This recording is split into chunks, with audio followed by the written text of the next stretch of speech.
नमस्कार, आप देख रहे हैं TV9 राजस्थान। मैं हूं अम्बेश श्रीवास्तव और आज राजस्थान पर बात हरियाणा से शुरू करते हैं क्योंकि सटा हुआ राज्य है और हरियाणा के चुनाव राजस्थान के लिए कई मायनों में महत्वपूर्ण थे। पहली तो कि जो हरियाणा में चुनाव हो रहे थे तो राजस्थान के कई बड़े नेताओं को वहाँ की जिम्मेदारी मिली हुई थी, चाहे फिर वो कांग्रेस के हों चाहे बीजेपी के हों।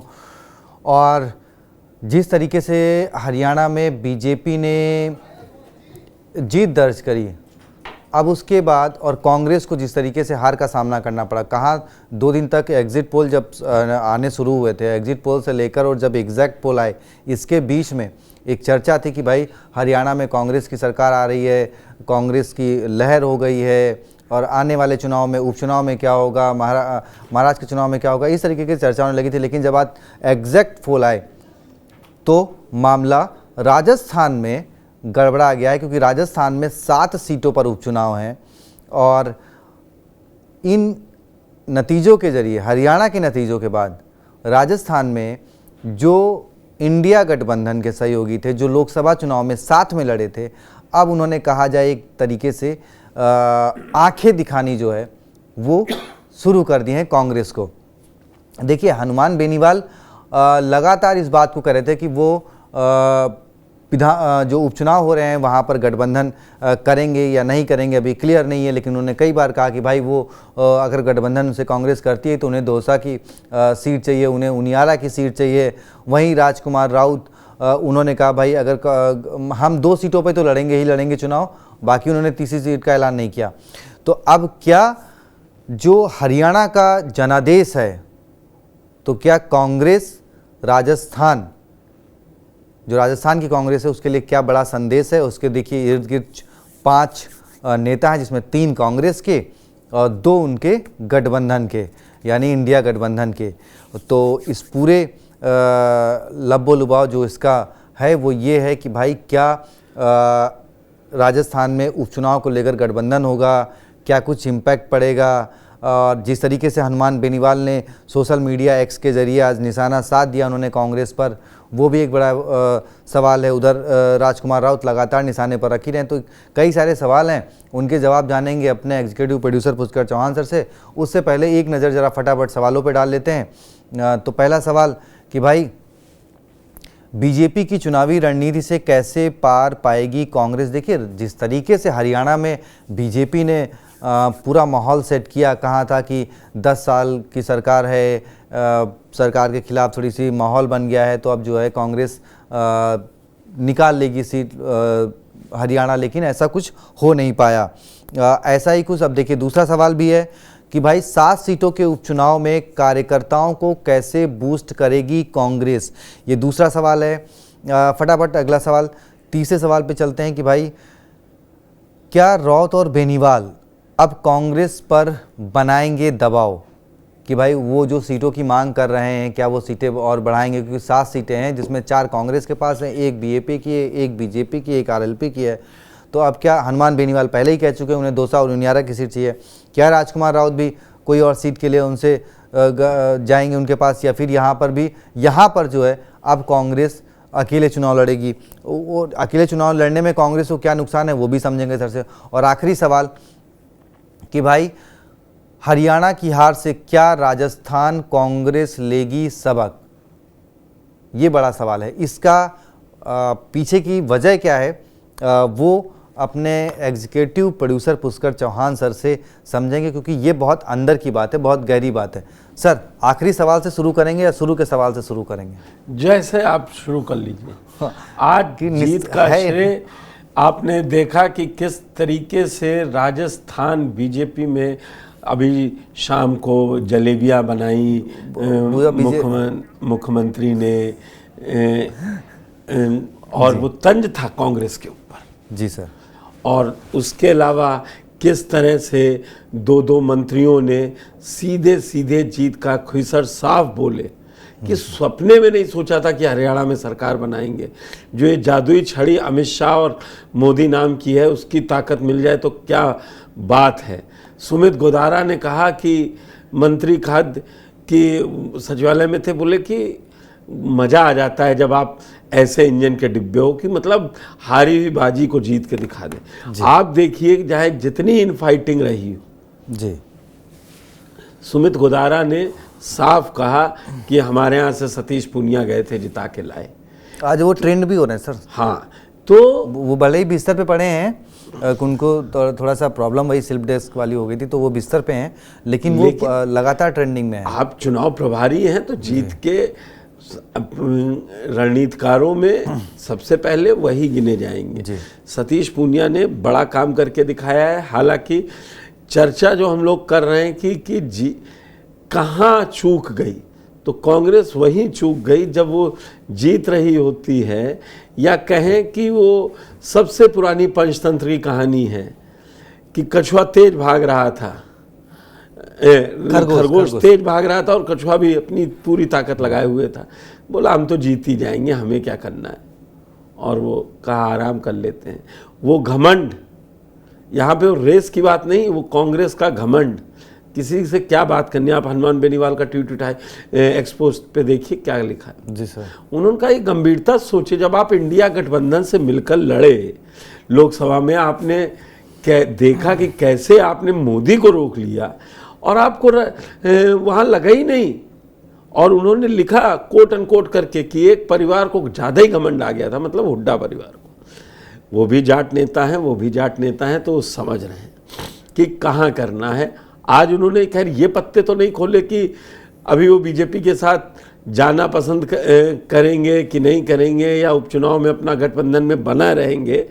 लेकिन एक तरीके से जब सामने वाला गठबंधन जीत रहा और दूसरा गठबंधन कभी 10 में से एक चुनाव जीत जाए, तो लगता है कि नहीं, यहाँ से ही सारी चीज़ें बदल जाती हैं।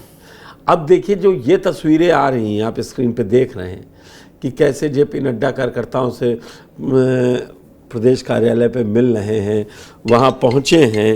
तो उसके बाद आप ये समझ लीजिए कि यहाँ से जो मोरल बूस्टअप होगा 6 दीनदयाल उपाध्याय मार्ग से, बीजेपी के लिए आज एक बहुत बड़ी विन है। बीजेपी आज वहाँ खड़ी है जहाँ से आप तीसरी बार सरकार बना रहे हैं, और वहाँ बना रहे हैं तीसरी बार सरकार जहाँ सोशल मीडिया है, सारी चीज़ें, एक एक चीज़। जैसे कहावत है कि हार कर जीतने वाले को बाजीगर, तो वो बाजीगर और शेर के मुंह से जो निकाल लाना जीत, और उस तरीके की कहावतें। कांग्रेस को क्यों समझ में आया कि 12 बजे ईवीएम में परेशानी आई या शिकायतें मिली?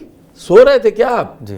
तो ये बहानेबाजी बंद करनी पड़ेगी। और वो कश्मीर नहीं मिली। वो एक नेता ऐसा होना पड़ेगा जिसके पीछे लामबंद होके सब खड़े हुए दिखाई ना दें, जो अभी दिखाई देते हैं, वो जीत में कन्वर्ट करे वो नेता। जिस समय नरेंद्र मोदी आए थे उस समय हरियाणा में कभी बीजेपी 2.5 सीटों में नहीं पहुंची थी, और आप देखिए 10 साल में तीसरा चुनाव लड़ रहे हैं नरेंद्र मोदी की अगुवाई में, तीसरी बार सरकार है। मतलब कि ये नेता का करिश्मा है, ये मानना पड़ेगा। और उस करिश्मे के पीछे सिर्फ एक बात है, अगर नेता ने कह दिया कि सब एकजुट हो जाओ तो हो गए। नेता ने कहा कि इससे गठबंधन नहीं होना है जेजेपी से, फिर वो किसी नेता ने ये नहीं बोला नहीं जेजेपी से गठबंधन हमको नुकसान कर जाएगा, हमको फायदा कर जाएगा। उन्होंने कहा जेजेपी से गठबंधन खत्म है, बाकी जाए जो। ऐसा ही आप हाल देख लीजिए कांग्रेस में। राहुल गांधी कह रहे हैं मेरी सोच कहती है कि आम आदमी पार्टी के साथ गठबंधन होना चाहिए। आप ऐसी ही सोच है आपकी कि मेरे घर में सब शेर है कांग्रेस में, आपस में लड़ते हैं, तो फिर लड़ लिए शेर, देख लिए टेरिटरी कहाँ है। गए 5 साल, आप पास हो 5 साल, और लोग इतना इंतजार नहीं करते हैं। अगली बार कहेंगे अरे कितनी बार हुड्डा जी को लाइएगा, दीपेंद्र हुड्डा को लाइएगा। वो भी चुनाव तो दीपेंद्र हुड्डा नहीं लड़ा था जी, जो दोपहर तक 60 सीटें मुझे लगता है सर जिस तरीके से मार्जिन आया भाई, पहली बार जब वो 14 में 47, फिर 40, और इस बार लगभग 50 नहीं 48, अब तो सेट हो गई ना। 48 सीटें बीजेपी को और 37 सीटें कांग्रेस को, 3 सीटें निर्दलीय और 2 सीटें आईएनएलडी को। वो फिर भी लेकिन सर तीसरी बार अपने अपने बलबूते बहुमत में आना, अरे कहीं भी मैं कहता तो हूं, कांग्रेस बताए पिछले 15 सालों में उसने कहां सरकार रिपीट की है 2012 के बाद। मुझे तो नहीं लगता कोई प्रदेश याद आ रहा जहां रिपीट ले आए हों। और ये रिपीट नहीं, ये हैट्रिक है। हैट्रिक के लिए कांग्रेस को सोचना पड़ेगा कि कौन सी वो स्टेट है जहां वो हैट्रिक में लौट के आए हों। अब राजस्थान में ही सर बड़े चांसेस थे रिपीट के।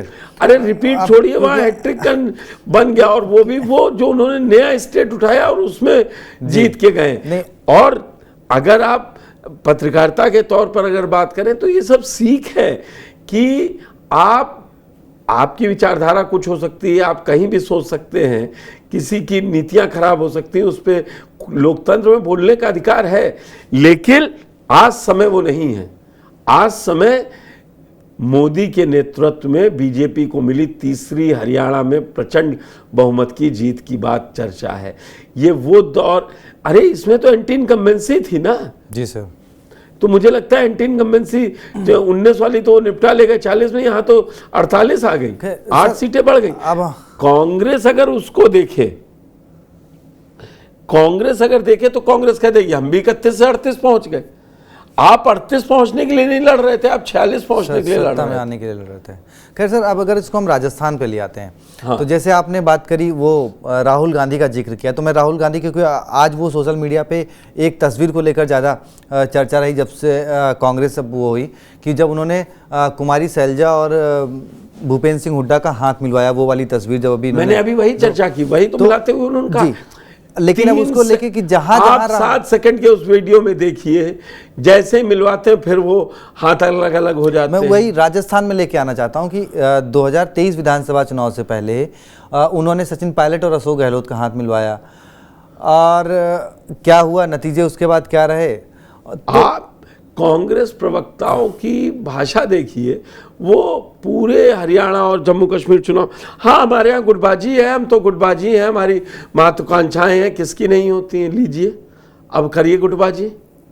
आपको वहाँ गुटबाजी ने हराया है, आपको एक बड़े नेता का दम हरा रहा है, एक हरा रहा है आपको कि आप किसी दूसरे की नहीं सुनेंगे, आप अपने मन का प्रदेश अध्यक्ष बनवाएंगे। आप देखिए हुड्डा ने एक ही काम किया, या तो वो मुख्यमंत्री रहे, फिर या तो वो प्रदेश अध्यक्ष रहेंगे, या नहीं। अब सर अगर इसको राजस्थान पे ले आते हैं, पूरा पैसिफिक राजस्थान पे पूरे घटनाक्रम को ले आते हैं कि वहां का असर अब राजस्थान में किस किस तरीकों से देखते हैं, कहां देखते हैं। आज राजस्थान कांग्रेस में बूस्ट के लिए क्या है, वहां जनता सोचेगी ना कि भाई ये कांग्रेस के साथ क्यों खड़े हुए, क्या करेंगे अभी। जी, अभी उपचुनाव के नतीजे कुछ ऐसा तो है नहीं सरकार बदल देंगे। ये 7 में से कम 3 सीटें बीजेपी जीतने वाली है।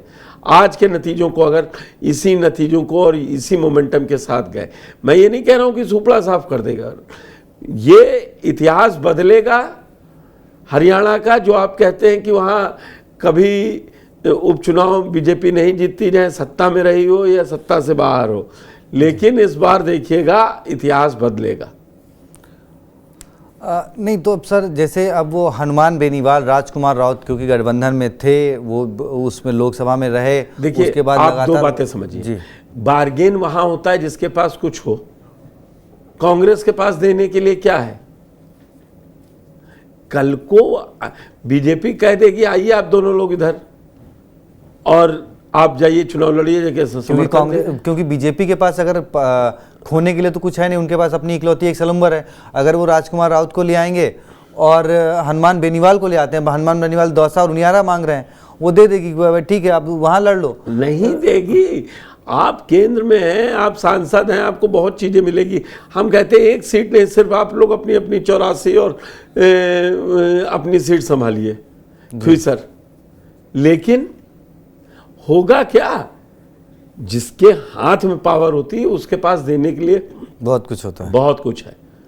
कांग्रेस के पास आज के नतीजे आने से पहले बहुत कुछ था कि हमारे साथ जनता जुड़ी हुई है। आज यही अगर कांग्रेस 38 से 48 पे खड़ी होती 10 सीट ऊपर, तो कहानी दूसरी लिखी जा रही होती। नहीं, वो तो फिर बार्गेनिंग सर यूपी से लेके और महाराष्ट्र झारखंड से लेके और राजस्थान, खैर अगर नहीं भी बार्गेनिंग उनकी होती तो वो करते। अब सर दो नेताओं की बात करें जो हमारे उसमें थे कि सचिन पायलट और अशोक गहलोत और डोडासरा, तीनों, डोडासरा को भी रख लेते हैं। अब देखिए, क्योंकि इन लोगों की गलती नहीं है। अब आप समझिए, जनता मैसेज लेती है बड़े नेताओं से। वहां खट्टर हटाए गए ना 9.5 साल बाद, 9.25 साल बाद। नायब सैनिक कौन थे? बीजेपी के, हरियाणा बीजेपी के ऑफिस से शुरुआत की। अब मैं आपको रोकूंगा बीच में, क्योंकि आपने जब कहा कि हटाए गए, नायब सैनिक हटाए गए, 6 महीने पहले हटाए गए, आपने कहा कि इसमें गहलोत की गलती नहीं है। अब मैं यहाँ गहलोत को लाऊंगा। 1 साल पहले कांग्रेस गहलोत को हटा रही थी कि आप अध्यक्ष बन जाओ, आपकी जगह सीएम बदलते। ये गहलोत लेकिन नहीं, ये गहलोत की गलती नहीं है ना। खट्टर ने भाई आप पास देने को क्या है? बगावत गहलोत ने तो पार्टी ने मना कर रखा था कि सोनिया गांधी को कि इनसे इस्तीफा मत ले, इनको पार्टी से ना निकाले। कौन नेता नहीं निकाला गया? ज्योतिरादित्य सिंधिया निकाले गए, कई बड़े नेता निकाले गए। आपने क्यों नहीं हार्ड एक्शन लिया? मैसेज देना था ना। मैं आपको एक ही चीज समझा रहा हूं, गंगा मैली जमीन में हुई है आके, गंगोत्री कभी खराब नहीं है, लेकिन राजनीति में उल्टा होता है। वहां ऊपर से ही गंदगी बह रही है। आप अपने चाहते लोगों को बैठाएंगे, आप सचिन पायलट को अध्यक्ष भी बनाएंगे और मुख्यमंत्री बनाएंगे, अशोक गहलोत कहेंगे देखिए सब्र कर रहे हैं, इशारा करेंगे सब्र कर रहे हैं। हाँ, तो फिर आप करते रहिए सब्र, करिए सब्र जी। और राहुल गांधी तो कहते हैं ना, जयपुर अधिवेशन में ही लास्ट बोले थे ना कि अभी तो बहुत लाठियां पीठ पे खानी है, बहुत अंधेरा है, अभी तो उजाला आने में टाइम लगेगा। तो ठीक है, कांग्रेस उस लाइन पे चल रही है, 15 साल बाद अभी लगेंगे। और मुझे नहीं लगता है, आप 15 साल बाद आइए, आप ट्रैक, आप मुद्दे, आप कांग्रेस में मतलब हुड्डा तय करेंगे कि केजरीवाल से समझौता होगा कि नहीं होगा। राहुल गांधी ने दिखाया ना, सीपीएम के साथ समझौता कीजिए, तो राजस्थान में हुआ। अशोक गहलोत की कभी इच्छा नहीं थी कि अमरा राम को सीट दी जाए जी। और जो 4 चुनाव में 18,000 और 20,000 वोट पाया, वो आज 47,000 से चुनाव जीत गया। तो ये समझना पड़ेगा, कांग्रेस को जमीन पे अब समझना पड़ेगा कि आप मुद्दे उठा सकते हैं, लेकिन आप वो बाइंडिंग फोर्स नहीं है। आपको बैसाखियों की जरूरत है। आप अखिलेश यादव से किस मुंह से आप बार्गेन करेंगे? अखिलेश यादव ने साथ ना दिया होता तो आप रायबरेली अमेठी नहीं जीतते। सर मैं एक सवाल ये करना चाहूँगा, जैसे आपने कहा कि भाई हुड्डा नहीं चाहते थे गठबंधन हो, राहुल गांधी चाहते थे गठबंधन हो, भाई सबके सामने है। तो अब इसका मतलब जो लोग ये आरोप लगाते हैं कि कांग्रेस में गांधी परिवार की चलती है, तो इसका मतलब कि कांग्रेस में गांधी परिवार की नहीं गांधी परिवार की है। उन्होंने कहा कि मैडम सॉरी, मैं अध्यक्ष पद के लिए मैं मैडम सॉरी बोला है, मैडम ने मान लिया। वहां चक्कर ये है गांधी परिवार में, जो उनका खास है वो गलत भी करे तो सही है। समस्या ये है और कोई समस्या नहीं है। हार बीजेपी सोचना ये है, 84 में एक पार्टी 2 सीट पे थी, वो 303 पे लौट के 240 पे खड़ी है, और एक पार्टी 84 में 412 पे थी, वो लड़ते झगड़ते गिरते पड़ते आज 99 पे खड़ी है, और उसने अपना 44 जैसा लोएस्ट भी देखा। जी सर। और उसके आप ये कह देने से काम नहीं चलेगा ना कि नहीं गांधी परिवार से कोई अध्यक्ष नहीं बनेगा। 5 साल का अध्यक्ष पद की कुर्सी खाली पड़ी रही, 14 में छोड़ी थी ना। जी सर।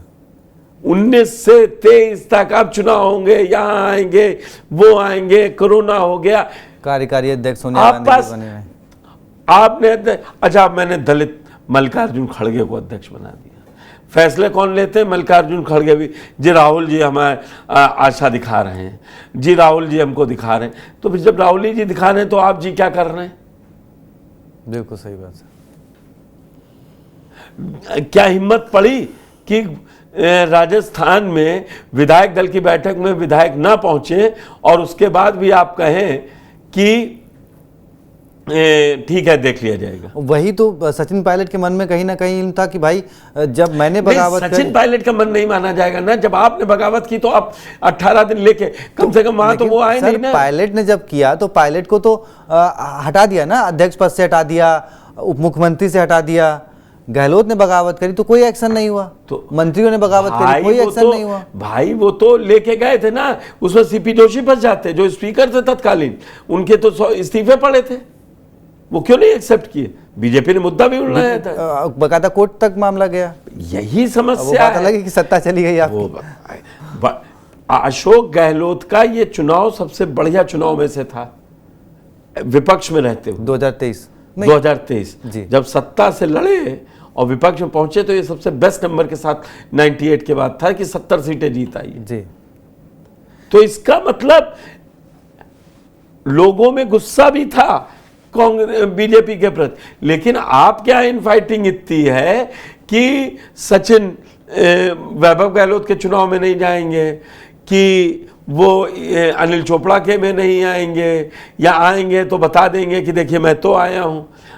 यहां पे अहम बड़ा है, वहां नेता को, मैं ये नहीं कहता हूं कि वहां लोकतंत्र बिल्कुल बहाल है, वहां भी हाशिए पे लगाए जाते हैं नेता ना। बिल्कुल नहीं हिम्मत पड़ी रही है वसुंधरा राजे की ना कि क्या कर लें।